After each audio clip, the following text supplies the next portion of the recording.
우리가 세상을 살다 보면 너무나 계산적인 사람들을 만나게 됩니다. 손해보는 일은 절대 하지 않는 사람. 내가 하나를 주면 꼭 하나를 받아야 되는 사람. 자신의 목적을 위해서 다른 사람을 이용하는 사람. 밥을 먹고 나면 정확하게 둘로 나누어서 계산해야 되는 사람. 심지어는 주차비까지도 똑같이 나누어야 되는 사람. 우리는 이런 계산적인 사람을 그렇게 좋아하지는 않습니다. 그런데 한번 가만히 생각을 해보면 우리도 계산적일 때가 참 많이 있습니다. 물론 앞에 이야기 드린 이 정도의 사람은 아니지만 우리도 계산적으로 살아갈 때가 의외로 많이 있다는 겁니다. 아니, 지난번에 내가 밥 샀으면 커피라도 사야 되는 거 아니야? 올해 우리가 모이면서 우리 집에서 몇 번이나 밥을 샀는데 어떻게 그 부분은 한 번에 밥을 안 사냐? 내가 지난번에 찬집집에서 밥을 샀는데 아니 어떻게? 내가 지난번에 여행 갔다 올 때 얼마나 좋은 선물 사다 줬는데 에이 이번에 뭐라도 사오겠지.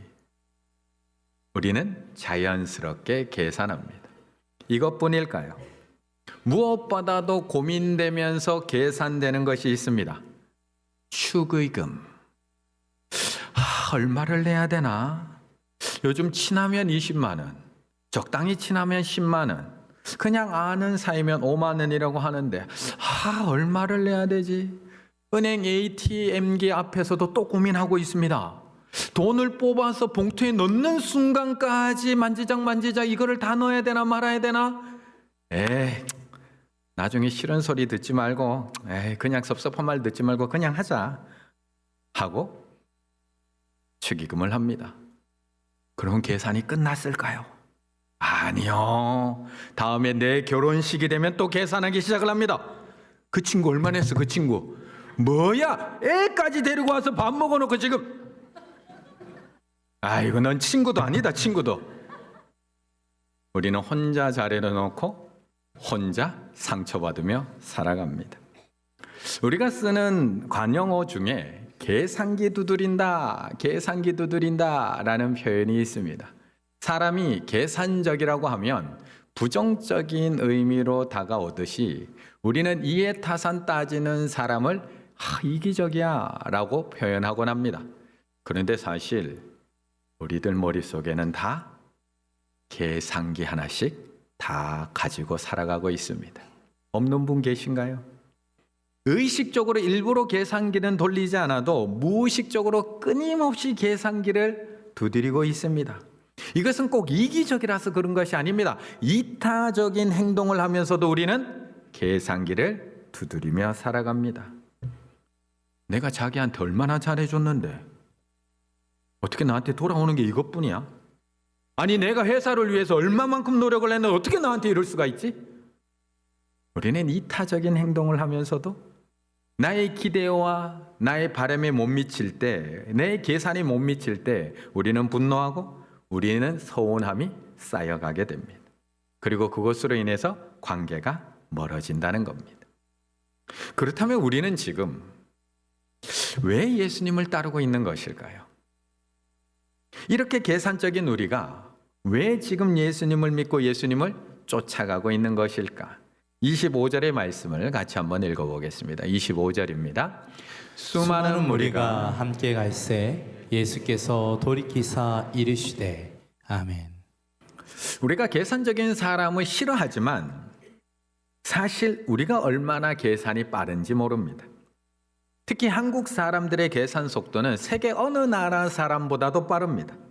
물론 이런 배경에는 한국 부모님들의 조기 교육의 힘이 담겨져 있는 것도 사실입니다. 우리는 어려서부터 정말 열심히 계산하는 법을 배우면서 자라왔습니다. 3원이요, 5원이요, 17원이요. 아마 어린 시절에 추산하고 남산하고 난단히 본 분들이 없을 정도로 어려서부터 부모님들이 빠르게 계산하는 법을 다 가르치셨습니다. 거기다 학교에 들어가면 받아쓰기와 함께 꼭 배우는 것이 있습니다. 바로 구구단입니다. 때로는 한글보다 구구단을 먼저 배우기도 합니다. 그런데 더 놀라운 것은 한국 아이들은 이 구구단도 게임으로 한다는 겁니다. 구구단을 외자, 구구단을 외자, 24?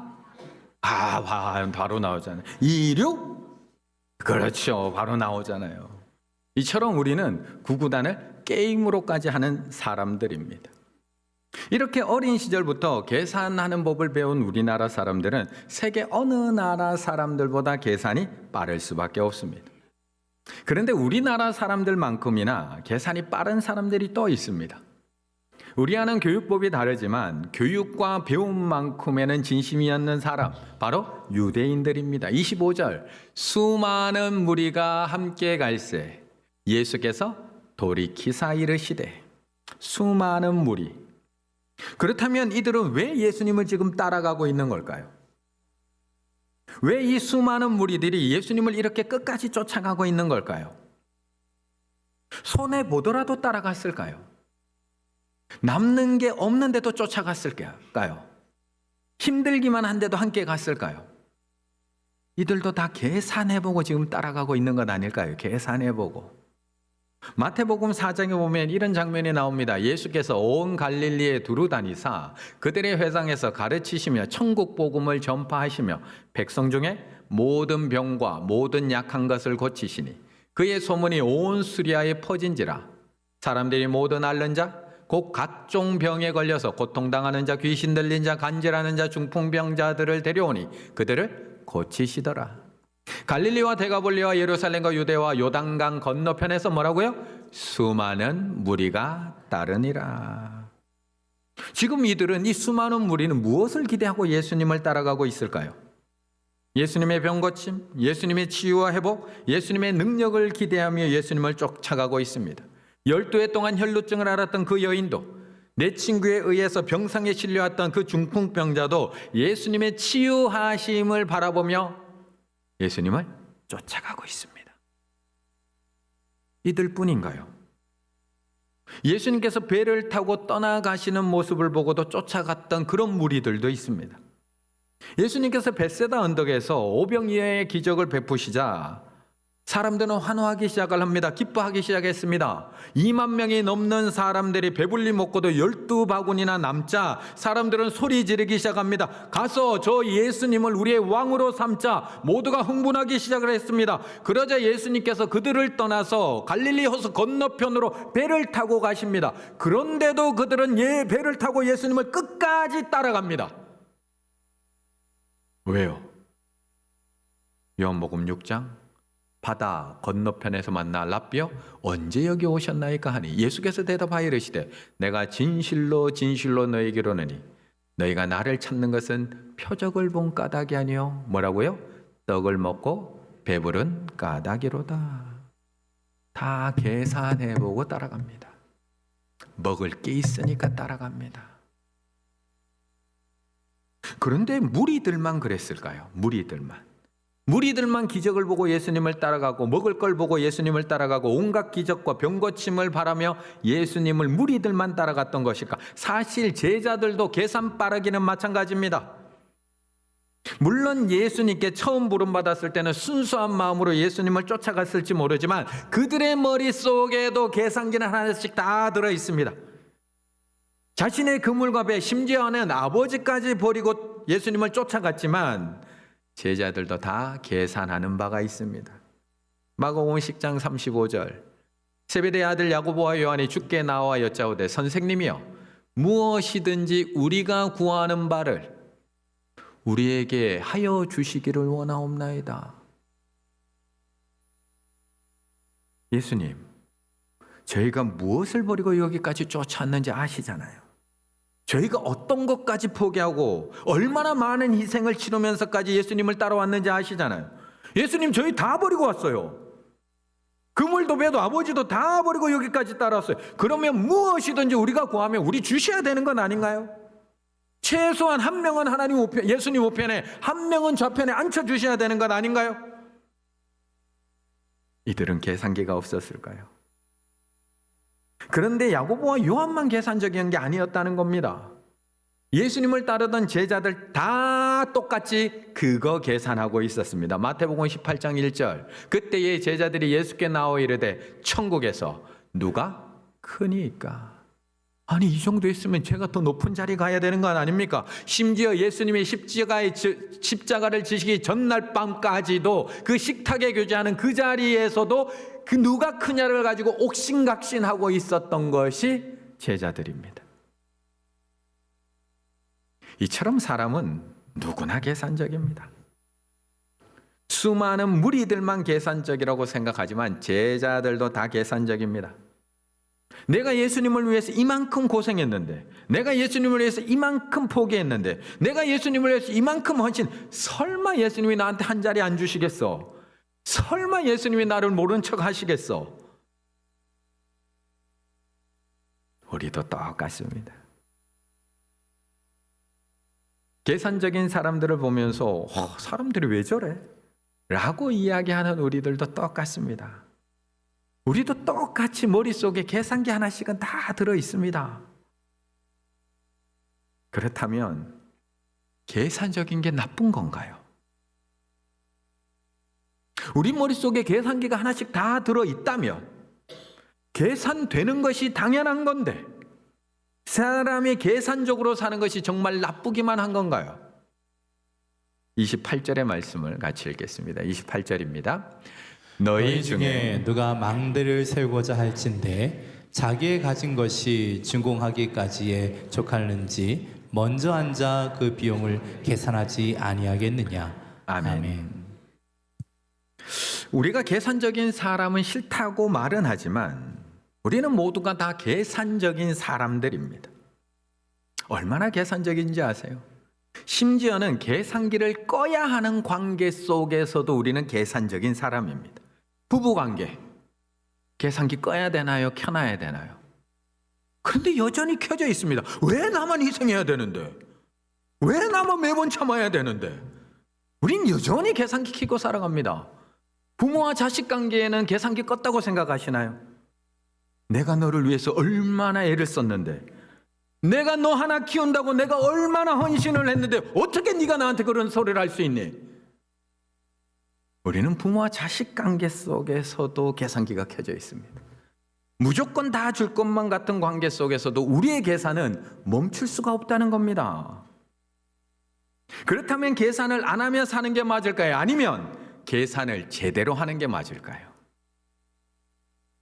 우리는 아무리 계산을 안 하려고 해도 계산이 될 수밖에 없는 존재이기에 계산을 안 하려고 노력하기보다는 계산을 제대로 하기 위해서 애쓰며 살아가야 합니다. 눈에 보이는 것만 계산할 것이 아니라 눈에 보이지 않는 것까지도 끝까지 계산해야 됩니다. 이 정도면 괜찮겠지. 아이고 이 정도면 충분해 시작해. 그리고 나중에 후회하지 말고 내가 그때는 왜 그랬을까 후회하지 말고 대충 계산하지 말고 철저히 계산하라는 겁니다. 그래서 예수님이 오늘 계속해서 두 개의 비유를 들면서 반복하는 겁니다. 계산해라. 계산 안 하는 것처럼 살지 말고 제대로 계산해라. 대충 계산하지 말고 끝까지 계산해라. 그리고 시작하라고 말씀하는 겁니다. 그렇다면 어떻게 하는 것이 제대로 계산하는 걸까요? 어떻게 하는 것이 끝까지 계산하는 걸까요? 26절의 말씀 같이 읽어보겠습니다. 26절입니다. 무릇 내게 오는 자가 자기 부모와 처자와 형제와 자매와 더욱이 자기 목숨까지 미워하지 아니하면 능히 내 제자가 되지 못하고. 아멘. 계산이 너무 빠른 우리는 인생을 계산할 때 어디까지 지금 계산하고 계십니까? 어디까지? 저희 아들이 올해 고3입니다. 수시로 6개 학교를 지원했습니다. 그런데 저희 아들도 뭔가를 계산하고 그 학교와 그 학과를 지원하지 않았을까요? 저희 아들은 어디까지 보고 계산을 하고 그 학과를 지원했을까요? 학교만 보고 했을까요? 그 정도는 아닐 것 같습니다. 조금 더 내다보고 지원했을 것 같습니다. 취업 정도 아닐까요? 취업. 이 학과는 취업이 잘 돼. 그래도 이 학과는 학교는 좀 그래도 국가 자격증이 나와. 그래도 이 학과는 대기업 취업률이 높아. 여기까지는 계산하고 지원하지 않았을까요? 그렇다면 거기서 계산이 끝일까요? 그 다음은요. 우리가 직장을 선택할 때는 어떤가요? 어디까지 계산하고 지원하시나요? 그렇게 오랜 기간 준비해서 들어간 그 원하던 그 회사를 들어갔음에도 불구하고 그 회사를 그만두고 다른 회사로 또 옮기는 이유는 무엇인가요? 다 계산해보고 옮기는 것 아닌가요? 이 회사는 지난 회사보다 연봉이 많아. 이 회사는 연봉은 많은데 가족하고 함께 할 시간이 없어. 이 회사는 근무 환경은 너무 좋은데 야근이 너무 많아. 이 회사는 연봉은 적어도 그래도 정년은 보장되어 있잖아. 다 거기까지 계산을 해보고 직장을 선택한 거나 옮기는 거 아닐까요? 그렇다면 우리는 지금 어디까지 계산하고 있을까요? 우리가 예수님을 믿고 신앙생활을 하면서 하나님을 섬길 때 어디까지 계산을 하고 주님을 따르고 있고 어디까지 계산을 하면서 교회를 섬기고 계시는가요? 어디까지? 그런데 성경에서는 우리의 계산법과 전혀 다른 계산법을 말씀하고 있습니다. 성경에서는 우리가 계산하는 그 끝, 우리가 생각하는 그 끝과는 전혀 다른 끝을 두고 우리에게 계산을 말씀하고 있습니다. 우리는 늘 내 눈에 보이는 거기까지만 계산해서 모든 것을 결정하는데 하나님은 그 너머에 있는 영혼까지 바라보고 계산하라고 말씀하고 있습니다. 우리는 입시가 끝이고 취업이 끝이고 결혼이 끝이고 아이가 끝이고 자식들 시집 장가 보내면 내 할 일 다 했다 끝이라고 생각하고 은퇴하면 끝이고 내가 죽으면 끝이라고 계산하며 살아가고 있는데 성경에서는 거기가 끝이 아니라고 계속해서 말씀하고 있는 겁니다. 정말 우리가 계산하고 살아가고 있는 대로 우리가 죽으면 정말 끝이 나는 건가요? 그러면 그렇게 살아도 됩니다.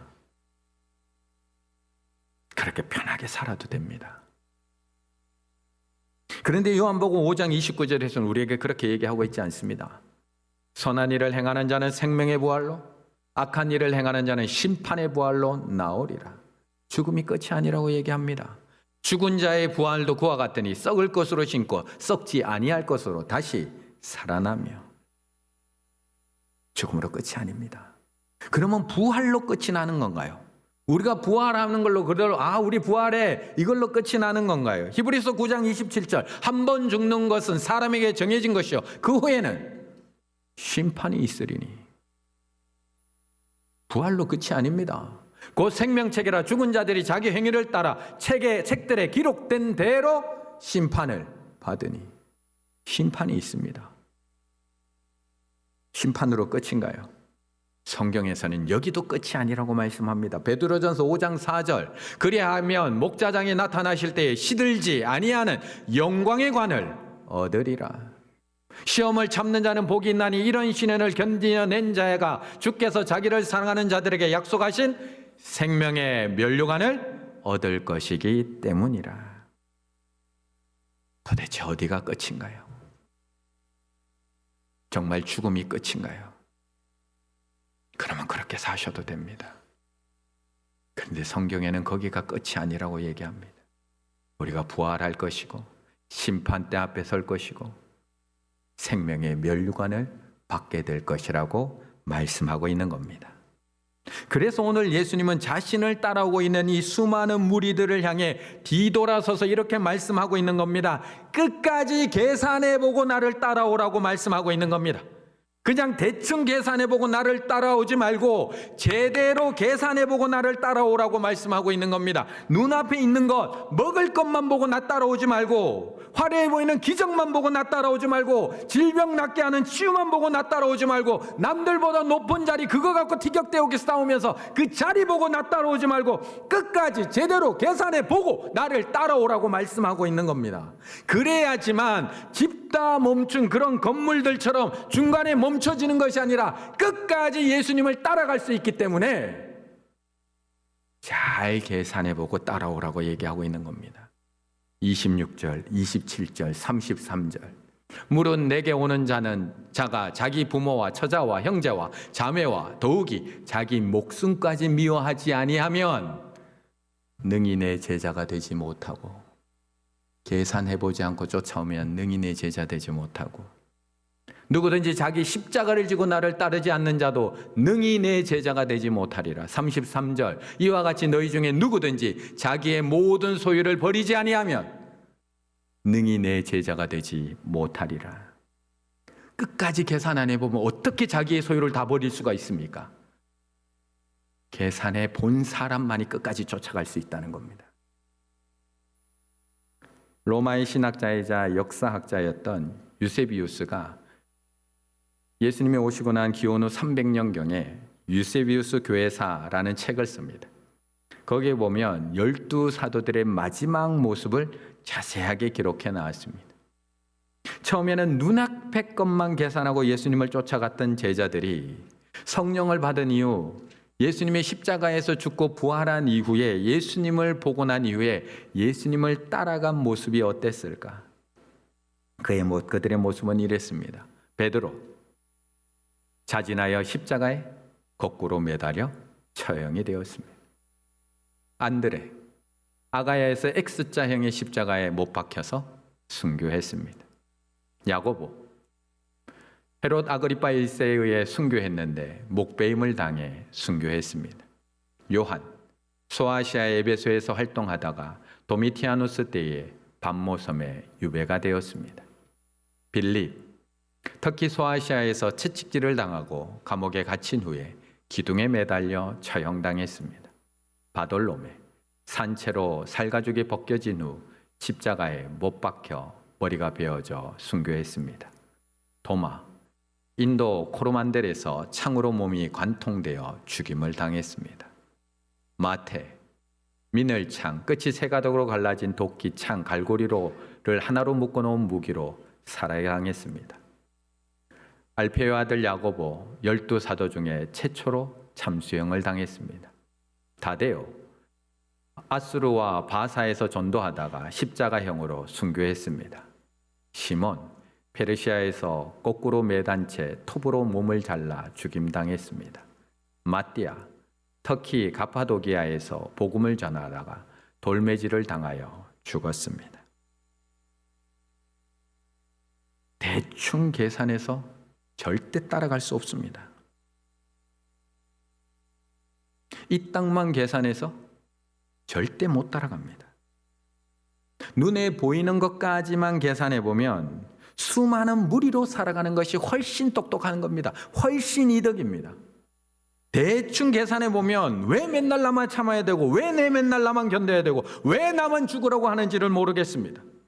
남들은 다 이렇게 편하게 신앙생활하고 있고 남들은 다 이렇게 편안하게 교회 왔다가 안식 누리고 집으로 돌아가는데 나는 예배 마치자마자 왜 교회 학교로 뛰어가야 되고 왜 구역장으로 구역원들 챙겨야 되며 그 외면을 당하면서도 구역원들한테 전화를 해야 되고 왜 주방으로 뛰어가다가 넘어져서 무릎이 골절돼야 되는지 모르겠습니다. 때로는 이렇게 사는 내가 너무나 바보스럽게 느껴지기도 합니다. 그런데 예수님을 따라간 제자들은 이 땅의 끝이 아니라 죽음 이후에 부활이 있다는 것, 부활하고 나서 심판이 있다는 것까지도 다 계산을 했습니다.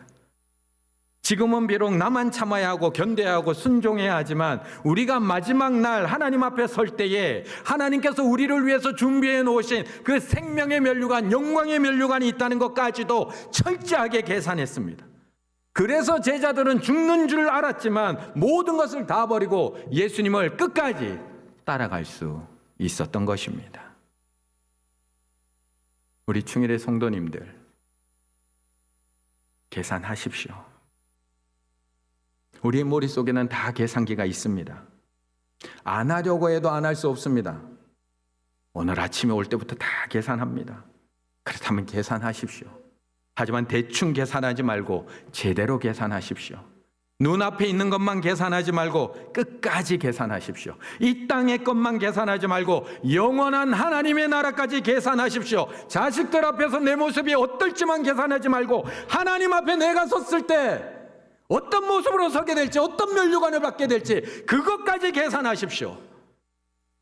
그리고 따라가십시오. 끝까지 계산하고 십자가의 길을 따라갔던 12사도의 발자취처럼 부름의 상을 위하여 끝까지 달려가실 수 있는 우리 충혈의 가족들 다 되시기를 간절히 바라겠습니다.